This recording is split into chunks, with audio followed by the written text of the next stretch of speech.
I just saw a recent interview with Jeffrey Sachs. He said the people in Washington, the people in charge in Washington, they're stupid. They're really stupid. I know this because I know them. But we provoked the war in Ukraine. Absolutely, surely. And we'll do the same with Taiwan. And we'll lose any war that happens, but maybe the world will end also over this stupidity. And the people in Washington are stupid, I'm telling you. I know them. Do you believe that now with this could have, because one thing, I don't believe anyone gets elected in the United States. I believe that they get selected by the deep state or something like this. And do you believe that because they were catching it in Ukraine so bad, they needed to pivot to the other positions that they wanted? They needed to tackle Iran and then move on to China, because of all China is advancing in every zone, every phase of everything so quickly, and they thought that they had a little bit more time, and now they're realizing Iran, with the display of missiles and technology and radars, that they must now pivot to Iran, and then after that to pivot to China, because they're already losing in Russia. Could that have been one of the reasons they selected Trump, because he is more friendly towards Russia and a little more antagonistic towards Iran and China? Well, the U.S. elite are not a monolith group. There's many factions of the oligarchs fighting for power. There's definitely one side that of the opinion, especially symbolized by people like Professor Mearsheimer, who want U.S. to wind down Ukraine war, to even disengage from Middle East, to concentrate all the resources to confront China. But we know that's not going to happen, because the U.S. will never give up Middle East. Israel is a golden child that takes priority over everything else.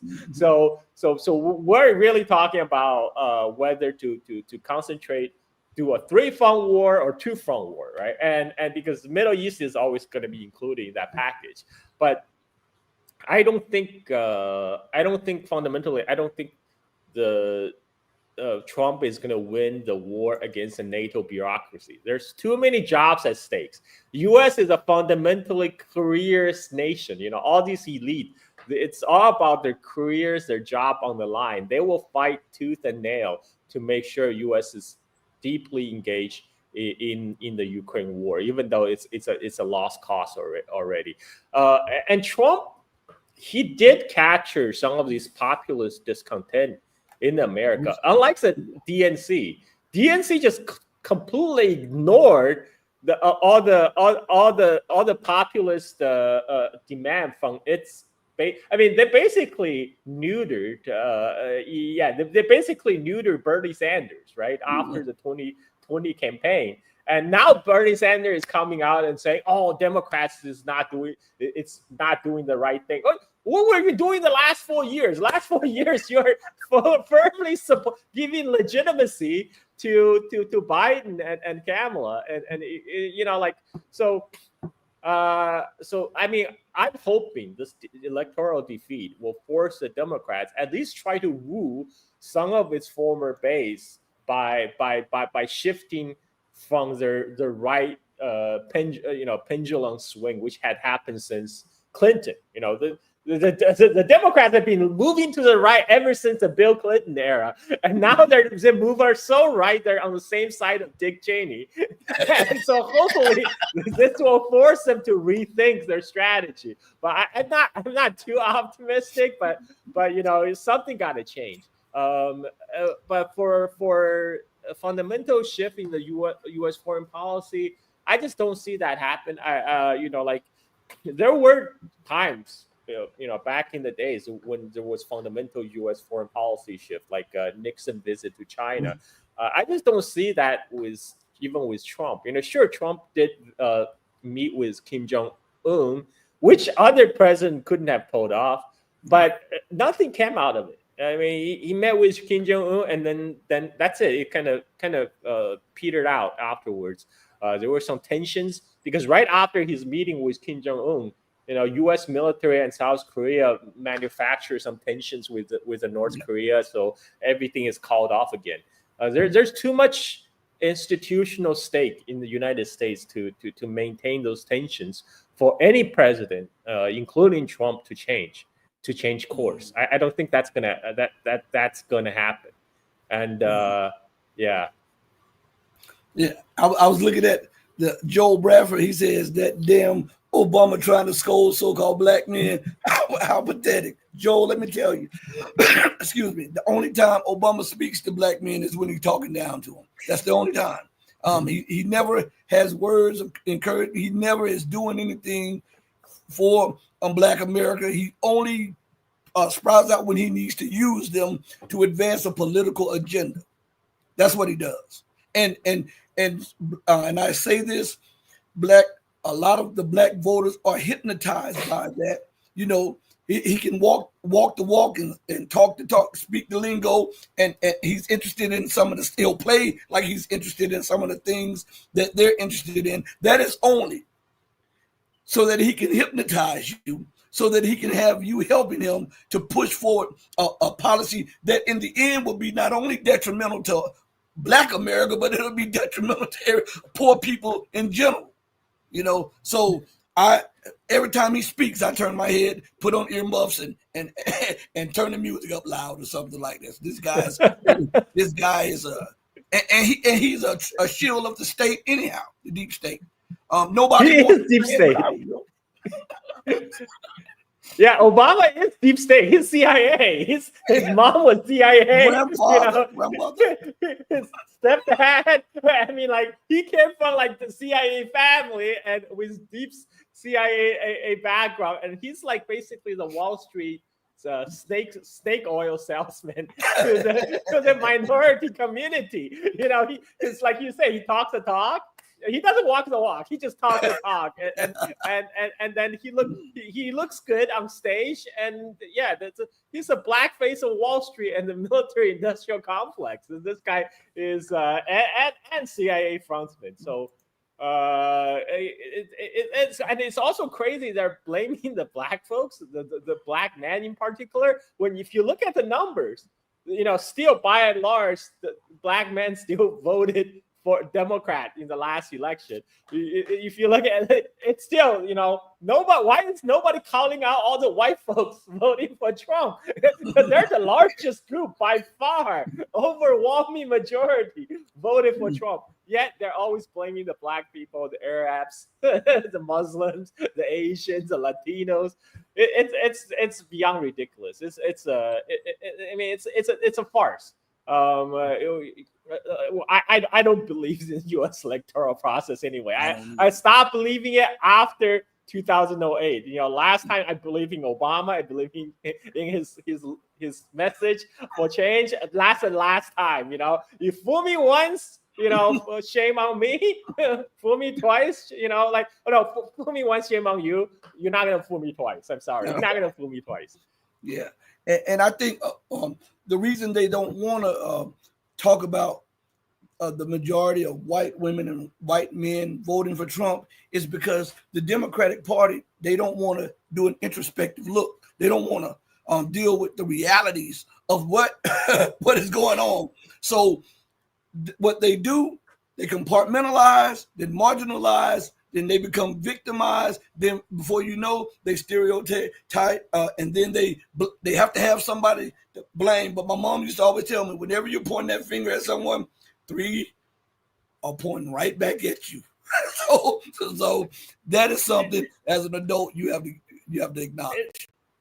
They're using the same strategy as Obama. They're trying to shame people to support them. They're trying to talking down to folks, shaming them, and now threatening them with deportation to have them vote for them. Are you kidding me? Like you can't. This is 2024, man. That doesn't work as well when now people have alternative media like YouTube, even though YouTube now is heavily censored.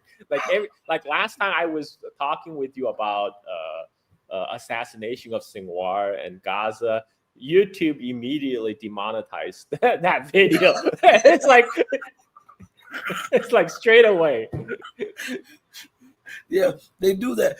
And you know, and speaking on this, when we're looking at the entire situation, do not forget that. Remember what Joe Biden said when he was running for president. Also, you're not black if you don't vote for me. They talk. The Democratic Party. I mean, they talked. I know everybody. I know I'm not the only one that remembers this. But that's the reality of Obama, Biden. That's the reality of the system. They manipulate you. And Trump is like, what I think the reason they allowed him to be selected is because his backers were so pissed off from the last election because they thought he won, that they were going to tear this place up if he had lost. And so what they're trying to do is take the bad situation and make the best out of it by allowing him in the office, but limiting him in his reach and his scope, because he's not a politician by trade. And that is going to cause a lot of trouble because he thinks outside the box of the normal politician. And I do believe that is one reason why they allowed him into office, is because his supporters were huge and they were pissed. I mean, they were pissed from the last election. That's actually a good point, because Trump is more manageable once he's in position in the White House. You know, you have all these people in the deep state trying to manage him, to trying to limit what he can do, whereas he's a lot more dangerous in opposition when there's no that kind of institutional limit on what he can do. This is why they try to put him in jail. but he is a lot more dangerous in opposition because he can say whatever, and then there are like you said, there were a lot of pissed off Trump supporters for the last election, and if he had lost again, this is gonna be, for sure, it's gonna be blow up. Could be pretty spectacularly. So you're probably right about that. Trying to kind of limit the fallout, trying to limit the damage by putting in a position where they can put restraint on him, like through all angles. It's almost like controlled chaos. That's what it is. That's the way when I saw everything, I was like, why are they allowing him to win when he's a threat to some of the institution or to the mainstream thought? And it came to me and said, maybe they are allowing this because there were so many people. They had never seen the Capitol buildings ransacked the way they were ransacked. They had never seen those people up in arms, and they were calling for civil insurrection and civil war. And so the deep state at its weakened point, I'm thinking, they said, how can we make the best out of this situation?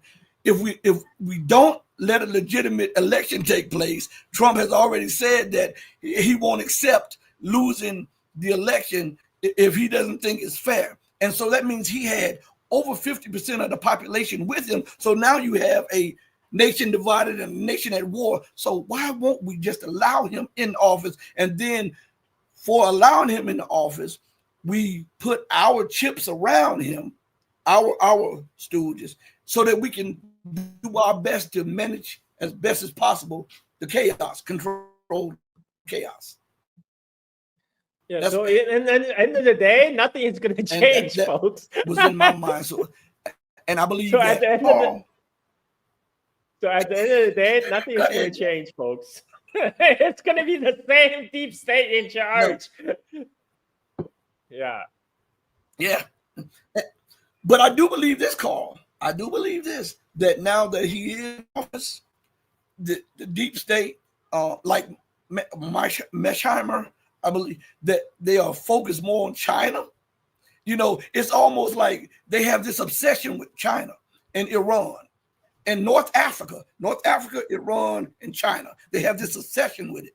And so with Trump in the position, I believe that now they are going to focus on North Africa, Middle East, because they cannot allow North Africa and the Middle East out of America's grips, because that threatens dollar hegemony. That is why they were pre-positioning all of these military assets in the Middle East prior to and during the election, so that when Trump was allowed to come into office, that it would be hard for him to stem this tide of American positioning for war. And also, they were already talking about focusing on China, because China has superseded America, as becoming the largest technologically advanced army. Not just land army, but technologically advanced land army. They are the largest navy, and it's not now where the United States can say that, yeah, China has a larger navy, but we're technologically superior. No, China has working rail guns on their destroyers, something that the United States had 20 years a head start, and China actually implemented, and the United States gave up on it because they could not do it. And then we have, within a year, China will have the largest air force. And this is why I believe that they are putting Trump, because he is a little bit more focused on China and a little bit more focused on the Middle East, whereas Kamala, even though she's focused on, she had a lot of ties with the Ukraine because of the kickback money with Joe Biden and the rest of them. I think that's these are some of the small, significant differences. What do you say about that, Carl? Well, yeah, I'm sure there's still a faction of the war party that want to have that pivot, and one of the reasons they're never going to leave Middle East is because China now imports a lot of its oil from the Middle East and Africa. So it's harder to start up shit in middle to in the East Asia to confront China directly, but they can start shit in Middle East and Africa, where U.S. Navy can still do a lot of damage. And so this is the area that they're not going to leave anytime soon. They're not going to, if anything, they're just going to throw in more asset into those places just to create trouble for China. Alan Greenspan actually said this in his memoir. One of the reasons for U.S. to start Iraq War back in 2003 was to control the flow of oil at the time when they saw China derive most of its import from the Persian Gulf. So they thought by going to occupy Iraq, now United States can decide who gets that oil. And now United States, because the fracking, the U.S. is largely self-sufficient in oil and gas. So they're less impacted if there's disruption in the oil flow from the Gulf. Not the way that China or nation from the East Asia will be impacted. So U.S. can afford to create trouble by increasing the tensions. And so yeah, it's about whether they're gonna about the pivot, the reset, Russia reset. I'm Trump said that in his first term. That didn't happen. So like he tried, but the deep state only made the relationship worse, forcing him to expel Russian diplomats from the United States. They just shut down Radio Sputnik America. They forced, and after that, they tried to shut down the YouTube channels of these Radio Sputnik journalists who had their own personal YouTube channels. I'm glad that ban was reversed, but they're very they're really coming down to kind of limit the channels now of information. Because before, during the time of legacy media, it's very easy to control what information the public gets. You only have to control certain corporate media newspapers. But now with there's so many so many channels for information, they are trying to put the restriction on the platforms, on YouTube, on Twitter, Facebook, etc. So I just don't see the pivot, because United States, a lot of people especially U.S. elite. I just saw a recent interview with Jeffrey Sachs. He said the people in Washington, the people in charge in Washington, they're stupid. They're really stupid. I know this because I know them. And I think. But we provoked the war in Ukraine, absolutely surely. And we'll do the same with Taiwan. And we'll lose any war that happens, but maybe the world will end also over this stupidity. And the people in Washington are stupid, I'm telling you. I know them. This is not my surmise. And I just read an unbelievably stupid article in an unbelievably awful journal called Foreign Affairs by, what's her name? First name I don't remember. Carlin is her second name. Oh my God. It's about how we have to prepare for the next war. I don't think the word diplomacy is mentioned one time. So the first thing is, John says, Professor Mearsheimer says, yeah, China can't defeat us, we can't defeat China, but China could annoy us. And it will annoy us more if China's the hegemon of East Asia. So we have to prevent China from being the hegemon of East Asia so that the United States is the only hegemon in the world, the only regional hegemon. What a thing to do that could provoke nuclear war. And I said, but John, that could lead to war between the U.S. and China. Yeah, it's actually likely. Or it's possible, he says. Maybe we could avoid it, but it's quite possible. I said, no. You take the expected value of total annihilation, it's got a big negative sign. It's minus infinity as far as I'm concerned. And so you don't do that. You don't put any positive probability on something like that. So this is the first point of disagreement. The second point of disagreement is essentially about game theory. Everyone here knows the prisoner's dilemma. The prisoner's dilemma is a situation where it pays to cooperate, but the dominant strategy for each player is to not cooperate. Because if the other side cooperates, you cheat and you win. And if the other side doesn't cooperate, you certainly don't play the sucker. And so you end up non-cooperative, and you're off to the races in war.